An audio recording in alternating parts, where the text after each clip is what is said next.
La idea de que el cuerpo humano pueda anticipar enfermedades incluso antes de que aparezcan los síntomas visibles ha sido durante mucho tiempo un anhelo tanto médico como filosófico. Hoy, gracias a los avances en neurogastroenterología y microbioma, esta posibilidad se vuelve menos hipotética y más plausible, sobre todo al examinar el papel emergente de los neurópodos intestinales, células especializadas capaces de detectar información química y microbiana en el intestino y traducirla en señales eléctricas que alcanzan el cerebro en milisegundos. Lo fascinante no es solo su velocidad, sino su sensibilidad.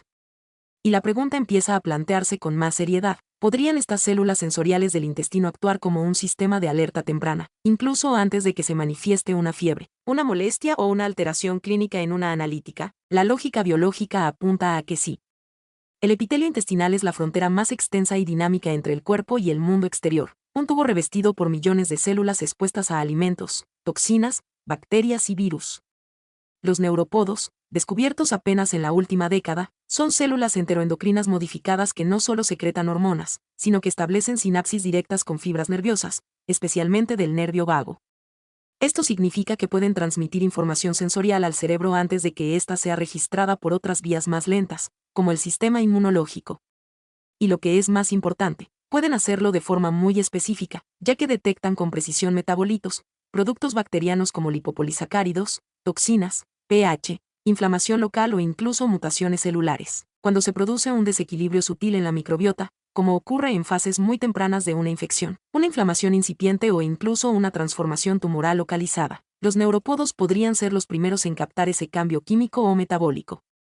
Por ejemplo, ciertas cepas bacterianas que crecen en contextos de inflamación intestinal crónica, como Escherichia coli adherente invasiva, AIS, generan señales que modifican el entorno epitelial y activan receptores de peligro celular. Este tipo de cambios podría ser detectado por neurópodos incluso antes de que se produzca una respuesta inmune masiva. Lo mismo ocurre con ciertas alteraciones del pH, con los niveles de oxígeno local, o con la presencia de metabolitos asociados a células precancerosas. Todos estos cambios modifican el microambiente que rodea a los neurópodos. Y en biología sensorial, donde hay cambio, hay señal. En estudios experimentales con modelos animales, se ha visto que los neurópodos responden no solo a nutrientes y microbios beneficiosos, sino también a señales asociadas con estrés celular o daño tisular. Esta sensibilidad, combinada con la rapidez del sistema, podría convertir al intestino en una especie de radar biológico continuo, capaz de alertar al sistema nervioso central mucho antes de que el cuerpo desarrolle síntomas detectables. Podríamos imaginar un escenario en el que cambios sutiles en el patrón de señalización vagal desde el intestino, detectados mediante dispositivos no invasivos, permitieran prever estados proinflamatorios, infecciones bacterianas o incluso condiciones oncológicas antes de que se manifiesten, pero no hace falta mirar tan lejos. En la práctica clínica ya observamos indicios de que esta sensorialidad interna existe. Muchas personas reportan malestares difusos, náuseas suaves, pérdida del apetito, fatiga, ansiedad digestiva, días o incluso semanas antes de que una patología se manifieste claramente. Durante años, estos síntomas se han interpretado como psicosomáticos o inespecíficos. Pero quizás lo que esté ocurriendo es que el cuerpo está interpretando señales sensoriales válidas que aún no se traducen en inflamación visible o en una prueba diagnóstica convencional. En ese contexto, los neurópodos podrían ser los protagonistas ocultos de esa percepción anticipada del desequilibrio. Las implicaciones son inmensas.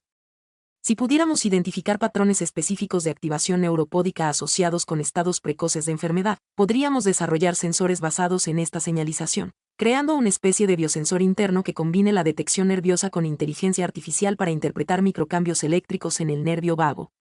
Ya se están explorando dispositivos portátiles de neuromonitorización que detectan señales vagales relacionadas con la saciedad o el estrés. La extensión lógica es que también puedan captar alteraciones prematuras compatibles con enfermedad. Además, en el campo de la oncología digestiva, el valor diagnóstico precoz es incalculable. Tumores como el colorectal o el gástrico suelen desarrollarse en silencio durante años. Si los neurópodos son capaces de registrar señales metabólicas asociadas con estas lesiones, como el aumento de ácido láctico local, cambios en el consumo de oxígeno o la liberación de ciertos péptidos alterados, podríamos tener en ellos un sistema de cestín celular que avise al cerebro antes de que aparezca la hemorragia o el dolor. En lugar de buscar biomarcadores en sangre a posteriori, podríamos aprovechar este lenguaje eléctrico visceral como detector precoz. Por supuesto, aún queda mucho camino por recorrer.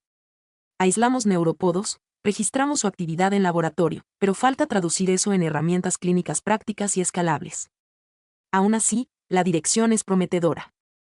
Lo que hoy es una hipótesis plausible podría, en pocos años, convertirse en una revolución diagnóstica, una medicina preventiva basada no en la imagen ni en el laboratorio, sino en la interpretación en tiempo real de las sensaciones profundas del cuerpo. En este futuro, el intestino no sería simplemente un órgano digestivo, sino el órgano centinela por excelencia, dotado de ojos neuronales y voz eléctrica, siempre atento, siempre informando. Y nosotros, al escuchar sus señales con la tecnología adecuada, podríamos adelantarnos a la enfermedad como nunca antes en la historia.